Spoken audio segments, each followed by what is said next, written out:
Hello guys,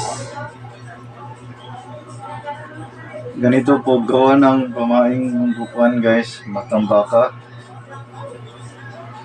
Ganito posisyon namin sa paggawa yung pamain namin na matang baka guys. Ito yung tinatawag sa amin na centennial. Tsaka yung itong hook na to, number nito 568.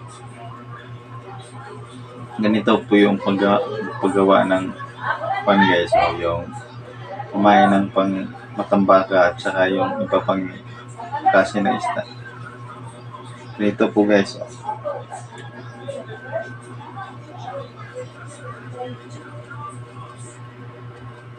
Dali lang to guys.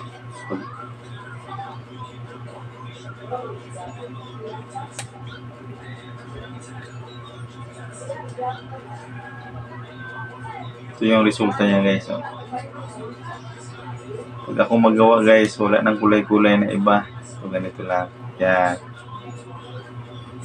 Diba guys?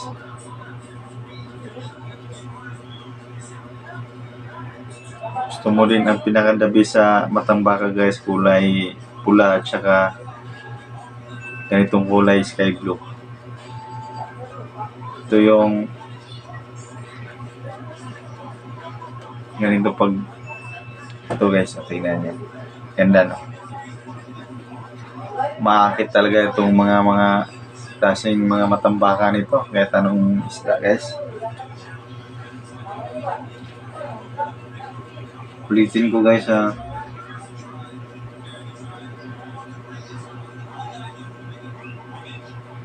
Dito guys ha. Ano mo muna para hindi siya mabuhol-buhol. Tapos hook guys, hook. Ganon. Tapos ikutin mo ng isa, tapos iganon mo. Tapos nylon guys. Ganon. Tapos paikot mo lang ng mga 4 na piraso. 1, 2, 3, 4, 5. Pwede 5. Hilahin mong ganon. Tapos hilahin mo para hindi siya iikot guys. Para hindi siya maano ng isda. Tulin mo yung ano niya. Pak. Tingnan nyo guys. Hindi, ganda diba? Ganito yung paggawa ng pamingwit ng matang baka guys. Tawag sa amin dito bundak. Sa iba naman undak. Ito guys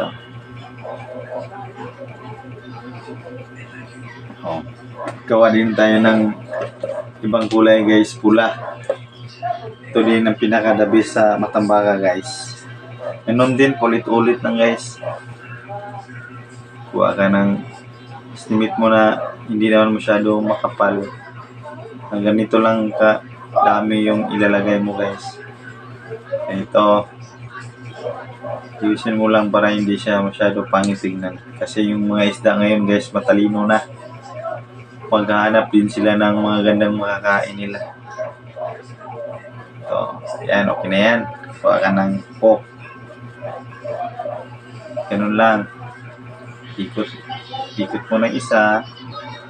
Tapos, talian mo ng nylon. Nylon ginagamit namin guys, number 8 lang kasi maliliit naman yung mga matang baka. Paikutin mo lang ng 5 beses, gano'n. Hilain mo ulit para mahigpit siya. Yan.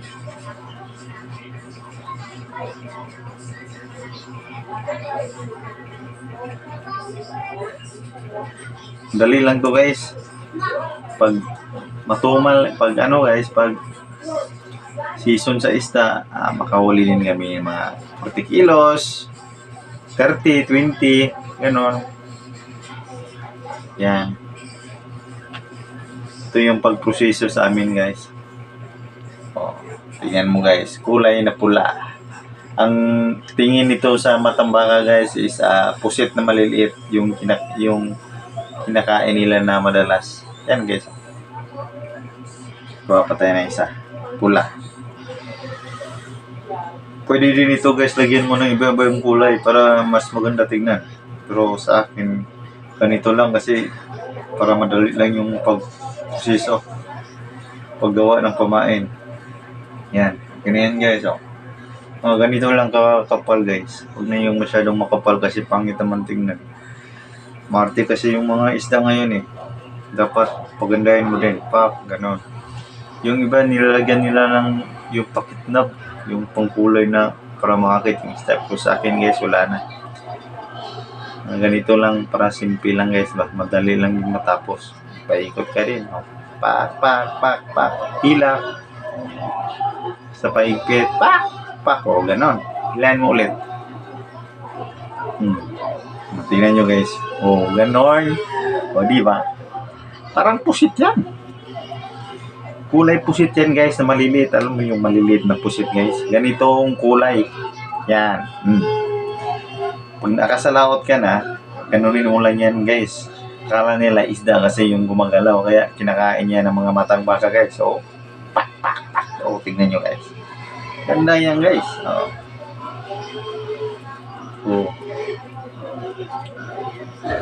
Please follow my YouTube channel guys. Madami na akong vlog dati kaso iniwanan ko lang. Yung mga video ko maganda yun guys. Iniwanan ko lang ngayon. Nag-umpisa na naman ako. Thank you guys. Sana follow nyo yung Facebook ko na kunting Facebook ko. Ay yung channel ko guys. Thank you. And God bless.